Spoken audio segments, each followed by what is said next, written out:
Assuming an investor is interested in an overall business plan, the next step for the entrepreneur is to understand how exactly negotiating with these investors work. For that, we now have an exciting role-play session featuring Ravi Gururaj, co-founder Frictionless Ventures and Harvard Angels India, who will be playing the role of an entrepreneur, and Sharda Balaji, founder partner Novo Juris, will be playing the role of an investor. Sharda Balaji has worked with various corporate houses in India in different spectrum of activities for over 11 years with rich and varied experience in different facets of corporate affairs and legal functions. Areas of expertise include initial public offer, corporate restructuring, acquisitions, mergers, technical and financial collaborations, structuring of business models and JVs, corporate laws, trademarks, copyrights and other IP-related matters, commercial and employee matters, foreign investments, RBI and FEMA matters. Sharda is a lawyer and a company secretary, along with a degree from Institute of Chartered Secretaries, UK. She has a diploma in intellectual property rights from National Law School of India, Bangalore, and an advanced certificate course in copyright from World Intellectual Property Organizations. Sharda Balaji, please come on.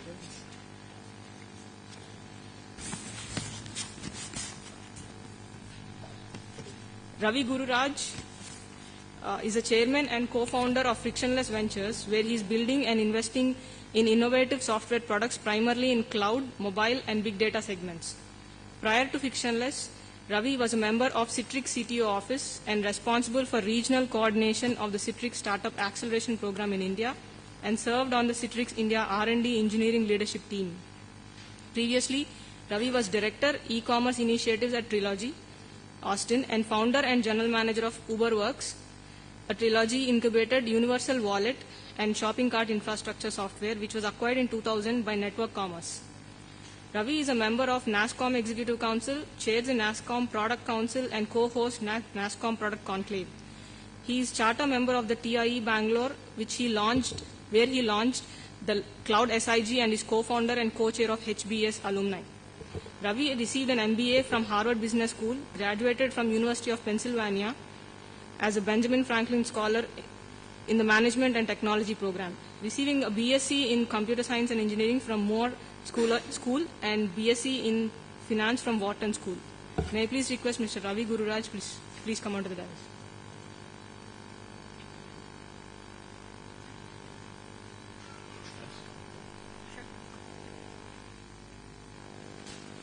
Good afternoon. So the plan now that we have is I'm going to be the sweet VC who actually gives into everything that he says. And Ravi in his real life is an investor, but he's going to be this aggressive entrepreneur. Typically you don't get to see this kind of a negotiation, but what we are trying to do is make it more interactive, kind of give you an overview of what you could actually negotiate. So it's more focus on the entrepreneur, on options that he's got, and what he can ask for, and how he can ask for. We're not going to get so much into what each term means, because you had one session which kind of spoke about the meaning of those terms.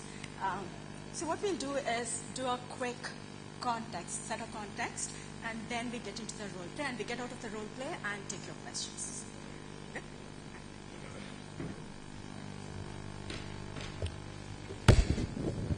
So as Sharda said, what we'll do today is walk you through what is a very typical scenario most founders face, and we were told that there'll be early stage founders in this room, and so we'll walk you through that. Just for clarity's sake, the stage we're talking about is the very early stage, okay? This kind of negotiation doesn't happen necessarily in the later stage. Later stage has lots more complexity and a lot more nuance than we will demonstrate today. The other thing is we'll try and arrive at a term sheet. That's the most interesting part of the negotiation. So what is the term sheet for those who are not familiar? It's really to signal intent, right, on both sides, i.e. we're both planning to get engaged. We're planning to consummate a relationship. Here are the high-level terms, and the goals of a term sheet are so that there's no surprises when you actually go to final docs. There's every VC firm will finally deliver to the entrepreneur about 30 or 40 pages in, 12 sets, depending on how many other investors that are involved. And, you'll get this big envelope that you have to sign every page on, right? But the term sheet will guide what goes into that document. The rest of the document, for most part, should be boilerplate text, okay? So that's the most important aspect of a term sheet. Anything substantive should be in the term sheet. If you believe you'll negotiate it later, don't depend on that. Make sure it's in the term sheet, okay? Because it's a very substantive document. It also signals a little bit of urgency, because there's always a timeline for a term sheet. It explodes at some point. And it's kind of a commitment from the entrepreneur and the founder to kind of get to closure as quickly as possible, and typically within a month, let's say. And oftentimes the term sheet will also have one or two areas that you have not been able to converge on and that you're going to converge on over the next month. It might be something to do with whether the company should be set up in India or the US, or something that is not non-controversial but substantive that both parties still have to agree on. And typically a term sheet is non-binding. Be aware of that. What it does is it says we both intend to negotiate final terms, but it's non-binding. Oftentimes the VC will ask for a no-shop, or the angel will ask for a no-shop. What that means is you can't take their term sheet and make it a bazaar type of negotiation. But that once a company is ripe for an investment, other people are looking at it too at the same time, hopefully, right? So obviously from the entrepreneur's point of view, they want to get as many offers as they can at the time before they make a deal, okay? So this is a little bit of a karaoke dance there, in terms of no shop and the binding nature of it, right? So this is the typical kind of timeline when we walk through what happens before and what happens next. The circled area is what we're going to demonstrate today. And it's basically where we negotiate and we arrive at a set of terms, right? That's what we're trying to do today. So for the role play we have here today, we've kind of created a scenario which is, what does the investor think? The investor thinks this is a hot startup, okay? It demonstrated a lot of early traction. It's a high caliber team, only a few gaps that are very fillable. The target market they're going after is huge. So it's the music industry, right? So there's a lot of opportunity available. It's a disruptive and a defendable technology. And these guys, this team, if they're successful, can devour huge chunks of cash to scale up, which any good VC firm wants to see, right? Which is you can have a hot company that's on a hockey stick and can take big slugs of cash, i.e. And return big returns, So this is the investor's perspective coming in. Obviously, this is not the investor is not telling the entrepreneur that. I just want to set the stage for how we're going to negotiate. The founder's thing is, hey, this is a top-tier VC firm I'm dealing with. I would love to get their money. They have a lot of industry connections. They're early in their fund. This is very important, which is in the first couple of years of their 7-year fund. So they'll be patient capital in some sense. The partner we're dealing with at this stage really has the mojo. Has done some good deals in the past, has really been able to pick winners and understands the music business. Oftentimes you go in and the partner is just making an investment because he thinks everything in the above was good, right? But has no clue about the actual industry you're in, and that's a bad mix. So the founder is always looking for somebody who understands the segment you're in. And you've talked to other founders who've given very strong references to this fund and this partner and their kind of operating modus operandi, right? So coming in, both parties are looking to get a deal done, okay? So just so you understand, this is not about, the 1 in 10 chance where you may or may not hit something. This is going to be 9 in 10 the deal is going to happen.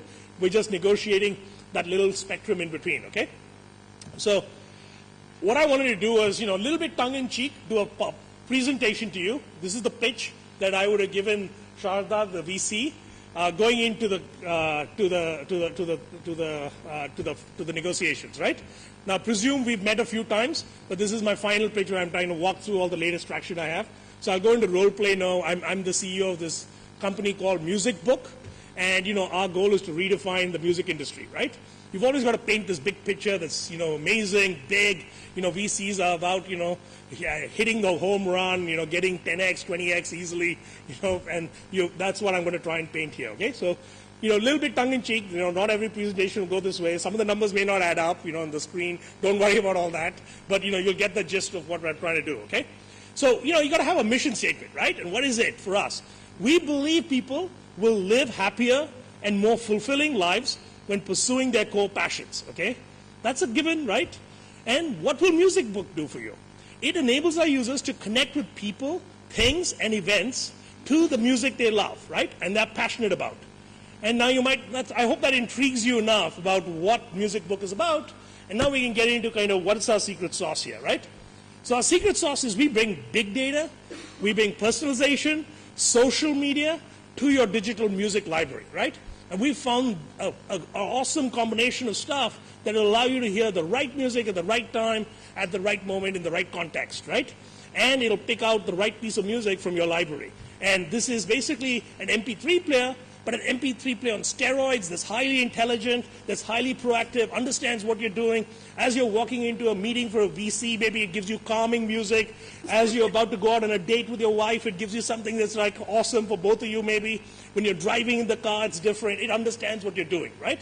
That's the MP3 player we're building. It's going to be contextual, it's going to understand everything, and it's really going to combine these big trends we've seen, big data, social, and music, and bring that all together in a huge, beautiful new experience. So that's Music Book. How are we going to acquire users? It's the classic viral growth strategy, okay? We're going to launch, we're going to pray and hope, that we get a lot of users up front.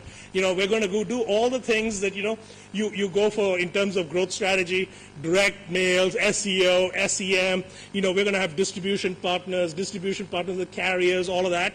We're going to do lots of buzz marketing and PR, as any good founder would tell you.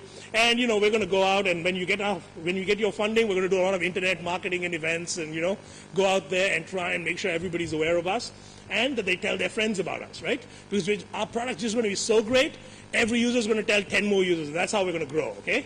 So that's the classical viral growth strategy we're going to have. What's the specifics? Everything. We're going to do everything, okay? Here's everything you can do in the internet marketing world, right? We haven't missed an option. And we are masters of all this. We know how to get it done. I have metrics to show you on every one of these that we've done trials. It works superb. Music Book sells great. It's got high stickiness, high engagement, high level of downloads, awesome conversions, awesome re-engagement, awesome referral metrics, right? So great, product to be selling. And I think, your investment will go a long way because we're going to do great across all these free traffic sources we have. How big is the market? It's huge. All of you know music is huge. In 2011, it's a $2.4 billion market. It's growing at least 100% in every 3 years. And digital music is the future. You can't be watching a video while you're driving. You can only be listening to music. And, so essentially there's a lot of things that people do in terms of music. It's percolated every part of our life, and music is key going forward. And guess what we are targeting? We're not targeting what the music industry traditionally does, what the studios are doing, what the big music labels are doing. We're going after that long tail. That's the important part of our strategy. We're going to aggregate that. We're going to mop it up. Because of the preference and big data engine we have, we know who in what corner of the world likes what kind of music. And we're going to be able to target those people with the right level of streaming music, right? And we've kind of locked in those very lucrative niches. And that's the key to our strategy, okay? Forecast, all lovely and rosy, okay? We've got great metrics across the board. While I don't really believe in 5-year forecast because I think we're going to beat these numbers, I just put something together here that's relatively conservative. As you can see, it grows like a hockey stick, right? Let me show you some of the metrics. They're just very good in terms of the key metrics for growing this business. We've been able to prove with a little bit of funding that we had earlier from our angel that all the metrics point in the right direction. We can acquire customers for a reasonable cost. They have a long lifetime value. And we can do it effectively through many, many channels that have depth and breadth. That's the key. There's no point, acquiring customers for a certain channel if you can't scale that up. And we've got channels where we can scale up across the board. Finally, awesome team. We've got no gaps in the team that are material, at least no gaps that we don't feel we can fill easily. We've got over 100 years experience collectively. We've got all the right MBAs and all the right hackers and all the right geeks all on the team. We've had failures on the team. We've had lots of successes. So, we've got a good mix of all kinds of skills across the board. Rock stars and dropouts, So whatever, buzzword you're looking for, we've got it, okay? And we'll be able to kind of deliver on that front. So what are we asking for? We're asking for $4 million over the next 2 years, about 1.3 of which is required this year over the next 9 months, next 3 quarters. And we're going to spend it in 3 different silos. Product, and by product I mean going out there and building product partnerships, defining the future product roadmap we have, building distribution, all of that, and building the experience. The second is engineering, and including there is DevOps, which is to be able to scale up our infrastructure in the back end, and finally marketing. These are the three things that make any company go around, and we're going to do all three in relatively deep manner. In some sense, we're going to put a lot of investment into this. So that's the high-level pitch. It's a mock pitch, obviously. Nobody would go this fast, but I've tried to kind of capture everything for you. Now we'll go into the negotiations. I am the CEO of Music Book, and Sharda is the VC I'm pitching, and as I've walked you through the earlier scenario, right? So keep that in mind. Hi, Ravi. Hi, Sharda. How are you? Pretty good, and a lot of metrics that's kind of fallen in place. Nice to see the growth. From the last time that I met you, was that 2 months ago? Yeah, it's about To now, it's really good. And last night I was trying out Music Book, and must say the streaming is pretty good as well. A lot of changes have happened. It's nice, and this half hour I thought we could spend on some of the terms that we could talk about. Obviously, we're interested. I just left a sheet on your table where we can kind of go through some of the terms. Incidentally, I met one of your junior in college. I think he also started, he jumped on your first startup, Sunil. Ah, good guy. So you've been doing some due diligence on me, huh? Part of the work. Okay. Good. And So you really are interested in this, genuinely? I think that's why we are talking. Okay, good. I'm happy to hear that. We are very excited to be talking to you also, And, to be very frank. And, I'm hoping at the end of our conversation today we can arrive at, a handshake and a deal, because, we're moving so fast. We're at the point where we now need to close on some of our funding. We do act fast, Ravi, so that should help you. Be great. I just wanted you to have that context as I come into this meeting, my expectations. We've talked several times now. We have. I think it's time we kind of pull the trigger. But I also noticed that you've been talking to other investors, and so fishing for Actually, numbers. more like they're talking to us. That's right. But you're a rock star. But nevertheless, listen, we've been doing well in the market. People know we're out there. We've seen lots of downloads. The user community is aware we're there. So it's not surprising that they're interested. And but that said, this is about us having a conversation, us closing a deal, right? Ravi, I agree, but I'm sure you've gotten some numbers, some indicators from all of these VCs you've been talking to. Yeah, but it's irrelevant. A deal is a unique deal, right? So I'm not here to shop numbers to you, honestly. I'm to shop your numbers either, So like I'm not telling you what the other numbers are, I'm not shopping your numbers either. So let's have an individual conversation. Let's figure out, What's in your mind? where we are at, what you might be interested in. Sure. Yeah, I kind of gave you the numbers on my slide. You saw that. I'm pretty open about it, transparent. It's $4 million for 2 years. That'll get us, 2 years of runway. It'll allow us to get to the milestones we need to be able to really be interesting in the industry, right? I get the 4 million. 4 million isn't difficult, but what's the valuation that you have in mind? Well, love to know your number. Where you're comfortable, because I think I'm not looking for something unusual. Clearly, it's got to be in the right ballpark for both of us, but we would love to understand how you're thinking through the metrics. I've shared with you the metrics we had. Would love to understand how that, kind of ranks So within your let's range. also be clear. Why is it that you're interested in us? You're a top-tier firm, as I think clearly I have great respect for you and, your connections in the industry. The due diligence I did with the other founders, they really like to work with you. And that's a very important aspect for me, honestly, because this is not something where, I think we can get the money from many sources, but we want money that's really aligned with what our vision is, that can really help us in terms of, industry connections, that some people who understand where we're trying to go long term, who understand our industry, and who might be fun to work with over the next couple of years. Because, we're going to have to dive into this business deep, and we're going to look for help. And, not everything may go as well as it's done over the last 6 months. We get rocky down the street. We might need to figure out, Don't Hopefully scare me when with that. no, I mean I'm realistic. Having done 5 companies before, things never go smoothly all the time, right? I did see in your pitch that there are large chunks of money that you're looking for your DevOps, the engineering, and the marketing. Just curious to know if, as a firm, we kind of typically do, our preference is to do 2 tranches. But from your pitch, it did not appear that you're okay with it. No, see, basically, I'm pitching you on a business that's growing rapidly, that's got great early traction. I think, the 4 million number also is a little bit of a ballpark number, right?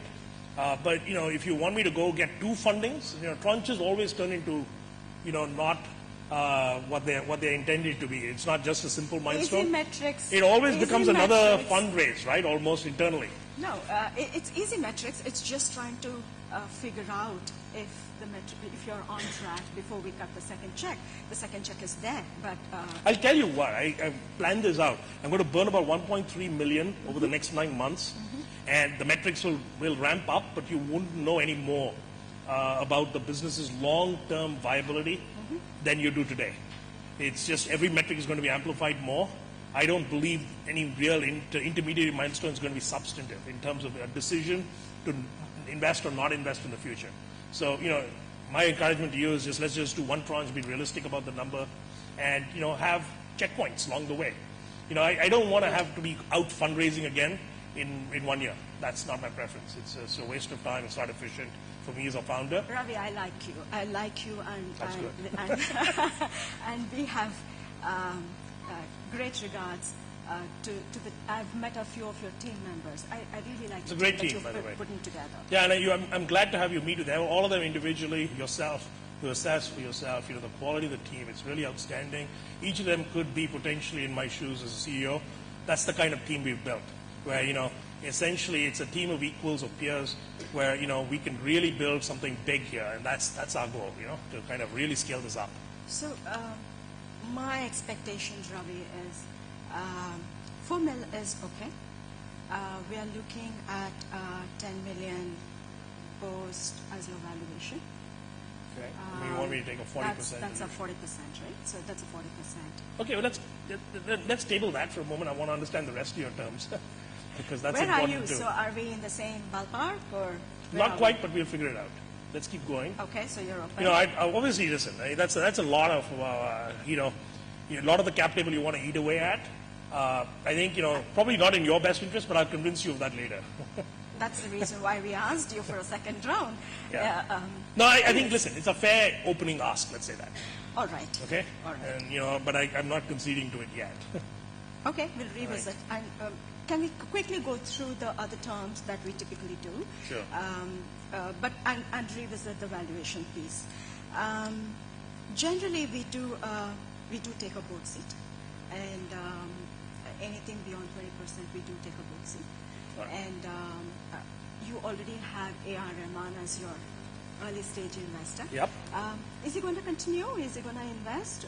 Do you have any prior to objections to A.R. Rahman staying on the board? Oh, no. He's a strategic guy. I really like him too. Yeah, he came on board very early. That's why we grew so fast, because he endorsed the product. He put in a very little bit of money, but, it's grown fantastically since, his endorsement is big. He does bring the right connections in the industry. Does he want to cash out or? No, he's not interested. He's got plenty of cash. God knows that. It's like, he's not interested in any returns we had. He's in this for the long haul, But I can definitely offer him a secondary, if he wants to exit, but I doubt he will. I think he'll want to stay on. That's nice. But he's not interested in the board seat or anything. He just wants to be a casual angel investor. In that case, I think, Ravi, we need to get a independent advisor. Yeah, he'll observe if you want, but that's about it. I'm not too sure if he's going to spend the time that we need for the music books growth, but it's nice to have another independent director. Let's No talk objections about to that. it. Let's talk. But in terms of your board seat, I'd like you to sit on the board. I don't want you to send one of your associates. I'd love you to one of my biggest attractions to this VC firm is you.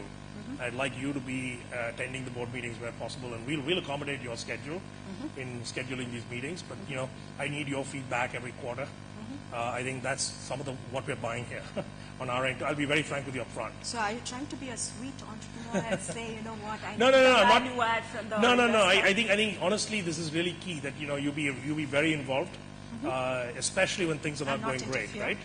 And no, interference is fine as long as it's at the board meeting. You give us guidance, to the extent you need, and give us the space to execute. I think we'll deliver. I'm confident of that if you take the bet on us. It's the typical strategic ones that will be active at Ravi, and not too much. So there are quite a few information metrics that we will be measuring, but it's not going to be too involved like. Sure. I don't think there'll be much disagreement with that. I think, And the typical anti-dilution, right, which is, I know 4 million, 40% is still being discussed, but we typically do anti-dilution at a full ratchet. That's pretty stiff, but we'll take a look. I mean, let's keep going. I need to understand the holistic set of terms. Right? Sure. I mean, I'm sure there's a couple other things. Let's do the other commercial piece, which is the liquidation preference, which is we do 1.5x and participatory. So our investment 1.5 times, and then with the remaining we participate. I did my last startup with Bain Capital. I did 1x non-participating. So, it gives us a pretty steep ask. 1.5x participating, that's steep, But, let's just say I'm less worried because this is going to be all or nothing for me. I'm not Okay. going any halfway point, right? So I don't think this is going to matter much. The liquidation preference is Yeah, on if we mantra. agree on a little bit, maybe 1x participating is okay. Would you be okay with that? There's a coupon rate for the preference shares, and that typically is 1%. But the moment you do, a 1x, probably we need to increase the coupon rate to 8%. That's fine. That's okay. So- Why don't we agree on that and keep going? And since it's the early stage, you are still putting the team is nice. The team is awesome. They need to be in for a long haul with you, which means there are two things, right? There is a founder vesting that we will need of you, and an ESOP pool carve out for the team to be together, the early team to be together. So you're going to do the ESOP pre or post? ESOP carve out. Let's look at, we come on a fully diluted basis, which means that the 40% that we are asking is on an ESOP pool of 20%. That's a lot. So you're asking for 60% to be carved out. No. Right. The 20 is not mine. It's I understand. employees. But it comes out of my hide, nowhere else. It's my equity right now because I own most of the company, right? So why don't we discuss that? Listen, I'm not averse to setting aside enough to grow the team, and I think we've already carved out lots for the team. We're looking at forward-looking ESOP. My preference would be somewhere around 7.5%. That's low. I think that's sufficient for what we're going to do over the term you're funding us for, which is the 2-year term. This team is already pretty full and complete. I don't think we're going to be doing a lot of ESOPs. So I think, It's nice that a large part of your team are from your previous experience, but they will always would like to have big chunks of equity. and big all as a the management comparative. team is all fully, we've got a full tranche of equity for all of them. So they're all very happy, very stable. They all think very highly of the opportunity we're going after. I don't think we have any retention problems there especially if we pull in a top tier firm and sufficient capital to go after the plan we have in hand. I mean, that's the key here. I need to get a top tier firm with enough capital, without all the trunching, and be able to go full speed ahead. Because, we're going to make you a lot of money, don't forget, okay? You're going to be very happy in a few years. But 7.5 is low, I guess, Ravi. Let's see if we can do 15%. Yeah, Given the size of the team, Listen, I'm not averse to this. Pro rata unused will go back to the founders. I think they extinguish. Okay. Well, why don't we agree on 12.5 and keep moving? I think that's way more than needed. But in the interest of kind of moving this negotiation forward, others, everybody here in the audience, let's just agree on. Okay, let's also do the founder vesting. So typically what we do in the early stage is 4 years with 25% cliff and a monthly pro rata. Monthly pro rata, I think, should be okay with you. There's a 25% cliff as well.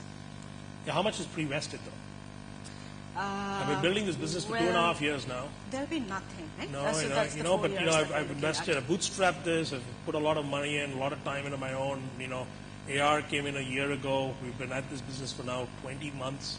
That's a long time to say reset the clock, I'm not ready for that. You think, just to be, Okay. there has to be some good pre-vest for me Okay. and the other founders pro rata based on their tenure here, Otherwise, I'd Okay, have a little bit of... let's look at a 33%. That should be okay with you, Ravi. Okay, good. Okay. I think that's fine. All right. And then what about the rest? So, No cliff. I mean, Okay. I'm building this business as we speak. And, 100%. so we'll do a monthly vest, 33% vested up Monthly vest front, is not an issue. and then the rest over 3 years. 3 years, all right. That's give fair. it- I give mean, it, listen, Ravi. it's going to take us 3 years to get to a good outcome. So I'm not worried about 3 years. I just, want to have a certain amount of, equity that's vesting every month to keep everybody really motivated. Because, as our valuations grow, they'll keep computing what they're worth and what they have to leave on the table if they want to leave, right? All right, Ravi. So it's good to have that on the I table. don't have an issue there. So it's going to be 3 years monthly pro rata, 33% vested upfront. Great. I also given to your, a 50% of unvested should there be an untoward event, not an issue at all. And an untoward event is anything that might happen to any of the management team, right? Get hit by a bus or anything, they get the vesting. No, we are typically looking at this founder vesting only. So Okay. the rest of the team is driven by the ESOP part. So where are you in terms of your compliances, etc.? Yeah, we're how good is diligence your ready. bookkeeping? That's one of the things, having been a founder many times, I've now got to the point where I start a company clean and, keep it diligence ready at all times. It's just the same cost. Happy to So hear. you'll find it squeaky clean. You just come and talk to my auditors. Everything's audited. All the tax filings have been done. We've got all the IPR in line. Employee agreements are there. PIAs are there. Everything's there in the files. You can take a look.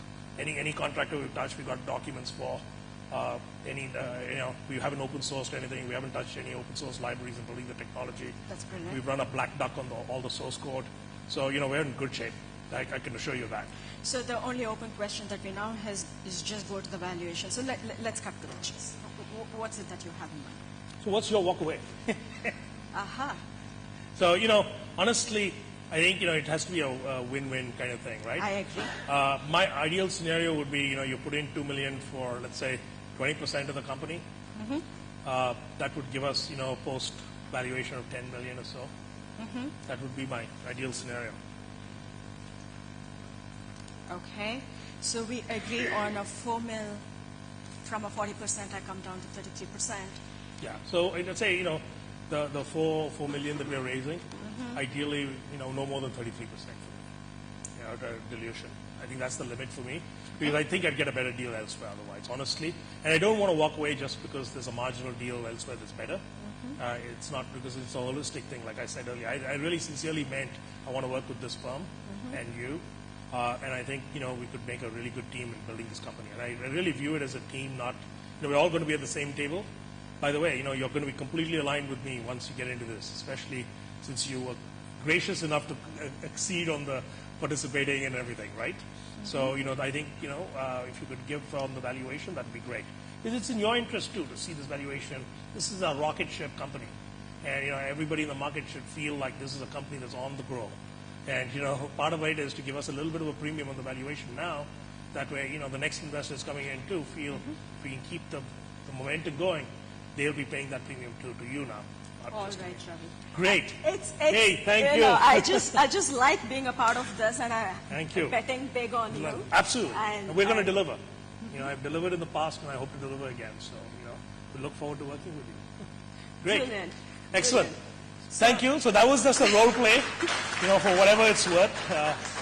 A little bit obviously staged, but to kind of exaggerate and amplify some of the aspects, it never goes this smoothly and this fast. And a busy isn't this. And there are lots of emails involved in most of these terms, okay?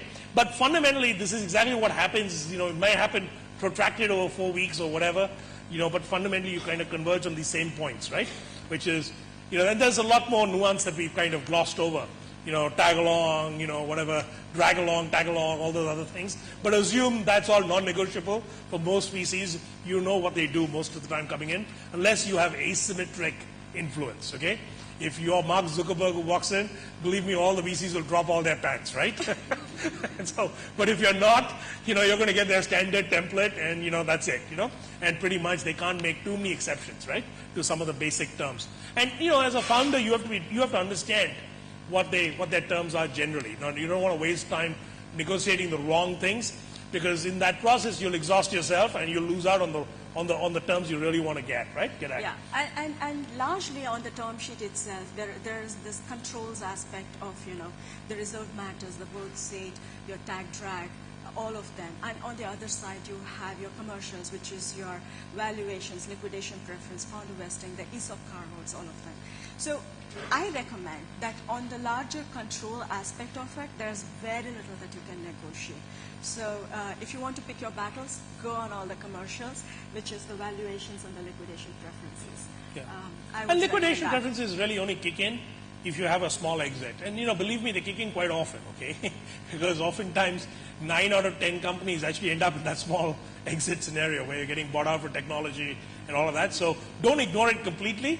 At the same time, don't fixate on it either, because you're going to have to give something. 1x is very regular in India.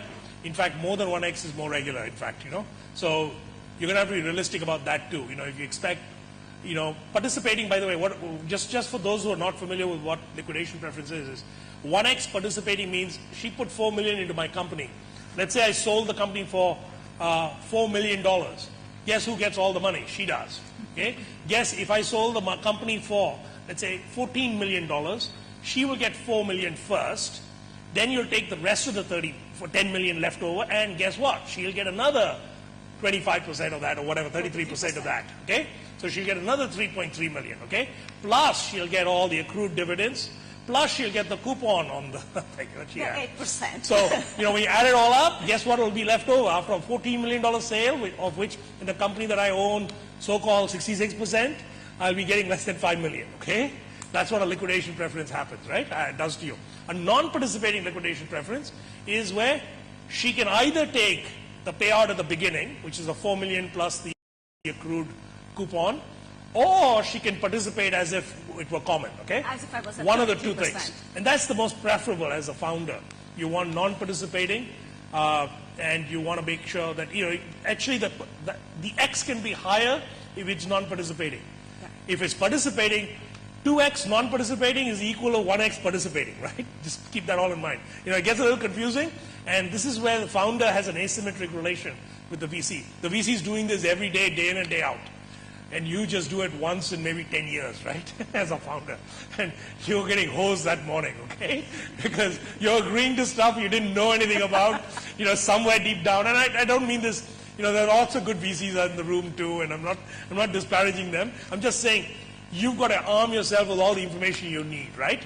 Founders should talk to other founders. You should be careful about what you're agreeing to.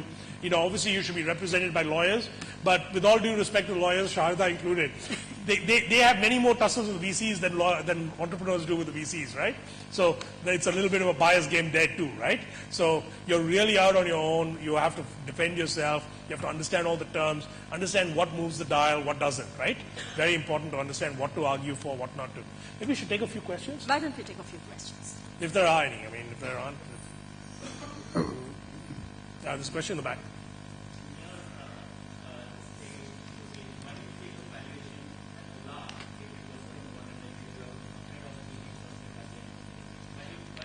We started it up front. So his strategy as an entrepreneur is, tell me everything and I will negotiate on a whole deal. Right? My approach is, I kind of know everything that's there in my term sheet. So if that is my clincher is, can I get it at the right valuation, and then I agree. And guess what? The associate at the firm had already told me the maximum they're willing to pay. And so I came in knowing that number, right? In some sense, there's a little bit of a pre-dance that's happened. You've talked to her too. You got a sense. And I have a sense of what my BATNA, my best other offer, right, is. And so I have a sense of what range I want to do the deal at. Finally, you're going to have this negotiation. There's no formula for this, okay? Finally, the VC is going to say, this is where I'm comfortable. You're going to say, this is where I'm uncomfortable. This is where I'm comfortable, right? And then you're going to have a number. You're going to have to converge. All we did compress it a little bit. Yeah. This might have happened over 3 or 4 days. Yeah. Yeah. or whatever, 3 or 4 meetings, right? And there's another thing, right? He is already speaking with others, and when there is that kind of a discussion happening, for sure he would have had some numbers, which Yeah. he didn't share, but for sure he would have had it in his mind. And in every one of these rounds, while there are exceptions to everything, there's a ballpark number you can figure out, right? What they've done in the past. VCs very rarely will do something completely exceptional from what they've done in the past. And some of those are pretty public if you talk to founders. You can find out what did they do the seed ad, what did they do the A ad. There's a range. Clearly there's a range relative to traction and what area you're in. If you're in a very hot area, lots of people chasing you for that deal and everybody knows a lot of people are going to chase you, then the valuation will be higher. But fundamentally, the valuation doesn't move it as much as the other terms do sometimes, right? So be aware of the ESOP. I've seen founders fight for the valuation and then give away 25% ESOP. Yeah. Like, gosh, you just you wasted all your time on the wrong thing then, right? You could have got 1 million less valuation and cut the ESOP down to 5%. Lots more money made. You made a lot more money, right, in that process. And there's an interesting thing that I see there is this entire discussion on the valuation, and then suddenly they bring in this independent advisor director, and they say, oh, you know what, you need to give some small bit of it to the advisor. And suddenly you feel, it goes back to the valuations that was otherwise not in your mind. Yeah, so you got to make sure you understand everything. What's going on, right? Excuse me. Yeah. Can you suggest a book which can make a good reading for us? No, there's so much stuff on the web. Is there? And I suggest you just talk to folks who've been through this. Read up on the web. There's lots there. You can go talk to. Actually, you can just talk to VC firms. If they're interested in you, you can even have a pre-meeting with them and tell them to, share with you how they think through structure. They'll share with you. All the firms I dealt with, I would just have a pre-meeting with them saying, without any reference to my case, let's talk how you all have structured deals in the past, what kinds of issues have come up, not the specific numbers, that's the only thing that is different, but kind of what they do. On Novojuris's blog, there is a series where I've done an 8-part series on how you negotiate what and what could your fallback options be. You may want to. And it's different, Yeah. Indian VCs will insist on participating liquidation preference. US VCs top tier will all be non-participating. Across the board almost, Private advisors or what you say who actually facilitate the deal.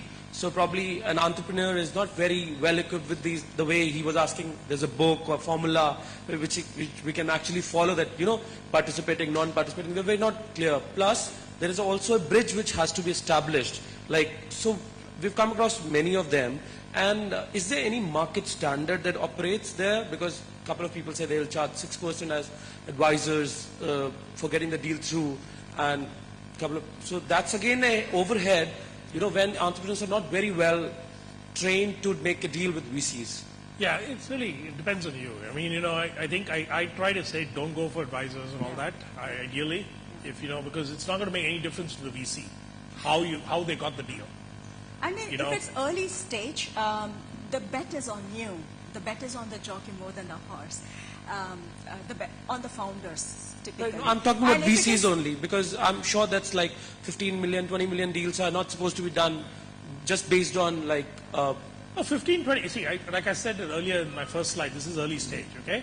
True. Once you get into the later stages, there's certainly a slew of advisors who fall into play, okay? True. Because there's a matchmaking, there's a market making that happens, there's a lot of discovery, that mutual discovery that happens. The pricing is even more ambiguous, okay? It can vary dramatically because it depends what formula you're using to come to fair market value, right? So there the investors and the advisors can make a big difference. Thank you. Yeah, and On the ESOP, better to be as an entrepreneur negotiate on the post, and is there any range that's prevailing here? Sure. I mean, ideally, I want it on the post because then it comes out of the investor's height too, right? So 5%, 7.5%. Is there any Yeah. kind So of general? you'd prefer 5% pre to 20% post, depending on how much equity you hold, right? Because don't forget, if you're still the majority holder after, then 20% is going to come out of your height, right? And then you're going to take 20% out of the investors, but the investor only has 33%. But So you might be better off carving it out up front. So you got to just do the math. It's But very then simple to do that, man. then that ties to the vesting, though, which you talked about. Then The vesting is for the founder vesting. okay, only for the founder. Yeah, so what happens is when you go raise a round of funding, regardless of how long you've been in the company, the new investor wants to keep you attached to the company forever, okay? Or as long as it's going to take for them to get their return, right? And they, even if you've been running the company for 4 or 5 years, you're still going to have to start revesting. Oftentimes they'll say start revesting from scratch. And, you may be shocked when you finally say, oh, you got the term sheet. And gosh, I got to start revesting over 4 years again. And, that happens often. And so what we tried to negotiate there was a little bit of pre-vest, which is take some percentage of my equity and say it already belongs to me fully. But there's also an industry practice of the investors saying, it's a fully diluted basis, which means whatever promises that you want to do for your employees or for your advisor, do them, and I consider my 33% as if all of those have been fallen in place, which means he dilutes. Yeah. And after I come in, after my investment, I cannot be diluted for any of these requests, right? The ESOP or, I like this advisor, I like this. And generally, independent ESOP, director. or whatever you negotiate in the term sheet will be post, in the sense that it'll be baked in for the VC. When they say they want, they're going to put $4 million for 33% of the company, they mean after everything has been executed in the term sheet, right? The ESOP, advisor grants, any additional grants to existing employees. Oftentimes companies that, I've seen deals where the funding happened and many of the people on the team hadn't even been given their grants. There'd been some deals with some equipment providers, lots of promises have been made verbally, right? You need to clean all that up, give everybody the equity. Guess whose equity that's coming out of? A founder's equity, right? And then the VC comes in with their money, and then they take their 25% of everything, right? Now there's a balance. Listen, VCs don't want to have 100% of the company, right? That becomes like a PE deal now, which we heard about in the morning, right? I mean, that's a very different thing. For early stage ventures, they want the founder to have a lot of equity. Otherwise, you get misalignment. Founders are ready to walk away, right? Because they don't see much value that they're going to create going forward. They'll jump to the next deal on another company or something, when they see something which they've got too little, in the company. So you can't have that situation either. The last question, and then we'll go to the panel, right? Sure. If there's one, otherwise we'll go. Okay. Okay, there's further opportunity to talk. So what we'll do next is have Alok talk about Helion a bit in terms of what you heard, the reverse pitches of the other VCs.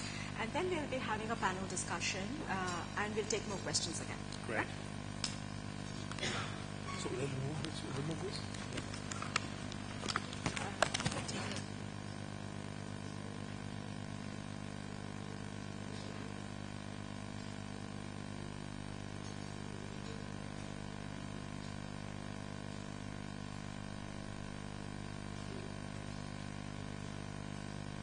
So we're going to have a small tea break. Tea and coffee will be served inside the room itself, and then we'll start with the panel discussion. Since there is a parallel session going on in the other room, I would advise you to have tea, coffee here itself.